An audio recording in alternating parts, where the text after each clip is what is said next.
അല്ല അതിനു മുമ്പ് ഞാൻ വേറൊരു കാര്യം പറയാം. എന്നെ ഇട്ടങ്ങോട്ട് ഒന്ന് കൊട്ടിക്കളയാമെന്ന് പറഞ്ഞുകൊണ്ട് ഒരു പോലീസിന്റെ ക്രൈം വായിച്ചല്ലോ. നെടുമങ്ങാട് കോടതിയുമായി ബന്ധപ്പെട്ട് ഈ FIR നിലനിൽക്കുന്നുണ്ടോ എന്നൊന്ന് പരിശോധിക്ക്. ഇനി പറ, ഞാൻ കേക്കട്ടെ. BRM ഷഫീർ കൈകാര്യം ചെയ്യാൻ NG സർവകലാശാല സെനറ്റ് തെരഞ്ഞെടുപ്പുമായി ബന്ധപ്പെട്ട FIR നിലനിൽക്കുന്നുണ്ടോ എന്ന് പരിശോധിച്ചിട്ടാണോ ഷഫീർ ചാനൽ മുറിക്കാതെ വലിയ വായിൽ വർത്താനം പറഞ്ഞത്?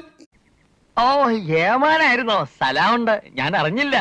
ആർഷോ എന്ന് നിമിഷവില നിലവിളിച്ച കൃത്യമായ വീഡിയോകൾ ഈ കേരളം മുഴുവൻ കേട്ടതാണ്. ഷഫീർ ആദ്യം പറഞ്ഞു ഞാനുള്ള വീഡിയോ ഉണ്ടെന്നല്ല പറഞ്ഞു. മീഡിയ പറയട്ടെ, ഉണ്ടെങ്കിൽ എടുത്തു വെക്ക്. വായിൽ തോന്നി വിളിച്ചു എത്ര സമയം സംഘടന തുടങ്ങിയിട്ട്? കുറച്ചു നേരമായി. ഞാൻ കുറച്ച് ലേറ്റ് ആയി പോയി. ആരാണ് പറഞ്ഞത് നിങ്ങൾക്കറിയാം? വക്കീൽ മുറിക്കകത്ത് ഒരു വനിതാ സംസ്ഥയെ ചവിട്ടി തൊഴിച്ച് പുറത്തേക്ക് എറിഞ്ഞതിന്റെ അതെറിഞ്ഞതിന്റെ അത് ചെയ്തവരുടെ മാന്യത സംബന്ധിച്ച് ഈ നാട് നല്ല ബോധ്യപ്പെടും. എനിക്കെതിരെ ഒരു FIR ഇവിടെ ഇല്ല. എനിക്കെതിരെ ഒരു കോടതിയിലും കേസില്ല. സെനറ്റ് തെരഞ്ഞെടുപ്പ് എനിക്കെതിരെ FIR ഉണ്ടോ? കോടതിയിൽ കേസുണ്ടോ? എന്ത് ബോധ്യം? എന്ത് ബോധ്യമാണ്? ഒരു മിനിറ്റ് നിങ്ങൾക്കെതിരെ ഒരു കേസുമില്ലേ? നിങ്ങൾക്കെതിരെ നിങ്ങൾ പറഞ്ഞു സെനറ്റ് തെരഞ്ഞെടുപ്പുമായി ബന്ധപ്പെട്ട് കേസുണ്ടോ? കേസിന് വിശാഖം കൊണ്ടുപോകും. വായിൽ തോന്നി വിളിച്ചു പറഞ്ഞു കഴിഞ്ഞാൽ അത് കേട്ടുകൊണ്ടിരിക്കുന്ന പലരും ഷഫീറുണ്ടാവും. അത് കോൺഗ്രസ് ഓഫീസിനകത്ത്, അത് കോൺഗ്രസിന്റെ ഓഫീസിനകത്ത് വായിൽ തോന്നി വിളിച്ചു പറഞ്ഞാൽ കോൺഗ്രസിന്റെ ഓഫീസിൽ കണ്ടിട്ടുണ്ടാവും. അതുകൊണ്ട് ഇങ്ങോട്ട് വരണ്ട. ഉദ്ദേശിച്ചിട്ടില്ല. ശ്യാമളൻ സാറിന് നല്ല ഉഷാറിലാണല്ലോ. അല്ലല്ല ഷഫീർ രണ്ട് ഉദ്ദേശിച്ചിട്ടില്ല. ഷഫീർ അല്ല ഷഫീർ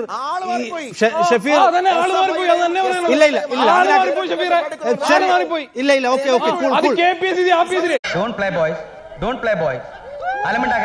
ആർഷോ എന്ന് വിളിച്ചുകൊണ്ട് നിമിഷ എന്ന് പറയുന്ന പാവപ്പെട്ട പെൺകുട്ടി ആർത്തലച്ച് വിളിക്കുന്ന വീഡിയോ കേരളത്തിന്റെ പൊതുസമൂഹം കണ്ടതാണ്. ഞാൻ കൊണ്ടിട്ടേ പോകും. ഒറ്റ കാര്യം. രണ്ടാമത്തെ കാര്യം, മേപ്പാടിയിലെ ഒരു പോളിടെക്നിക്കുമായി ബന്ധപ്പെട്ട ഒരു പെൺകുട്ടി അവർക്കെതിരായി കൊലവിളി പ്രസംഗം നടത്തുമായി ബന്ധപ്പെട്ട വീഡിയോ കേരളം കണ്ടതാണ്. ആ പെൺകുട്ടിയെ ആക്രമിച്ച ഷഫീറിന്റെ കേസുകാർക്കെതിരെ പ്രസംഗിച്ചേ. ആ പെൺകുട്ടിയെ ആക്രമിച്ച ഷഫീറിന്റെ കേസുകാർക്കെതിരെ പ്രസംഗിച്ചേ. ഇതൊരു നടക്ക് പോണ ലക്ഷണില്ല. ഞാൻ ഇവന്റെ രണ്ടെണ്ണം വാങ്ങിച്ചിട്ടേ പോവുള്ളൂ. ഷഫീറിന്റെ കേസ് കുഞ്ഞുങ്ങൾക്കെതിരെ പ്രസംഗിച്ചേ. കണ്ട കഞ്ചാവും മയക്കുമരുന്നും അടിച്ച് ആ ക്യാമ്പസിനകത്ത് അപർണയെ ആക്രമിച്ച ഷഫീറിന്റെ കേസുകാർക്കെതിരെ പ്രസംഗിച്ചേ. അത് ഇനിയും നിങ്ങൾ ആക്രമിച്ച ഇനിയും പ്രസംഗിക്കും.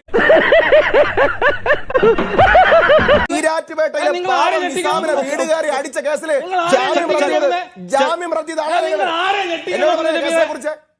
നല്ലോണം കിട്ടിയോ? സാമാന്യം ഭേദപ്പെട്ട രീതിയിൽ. എന്താടോ കാര്യം? What is the reason?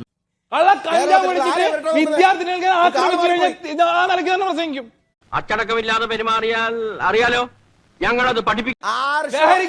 Arsho ആരെന്ന് കേരളത്തിൽ അറിയാം. ആർഷോ ഷഫീർ അറിയാം. എന്നെ നാണം കെടുത്താനായിട്ട് വേറെ തിരിച്ചിരിക്കുകയാണ്.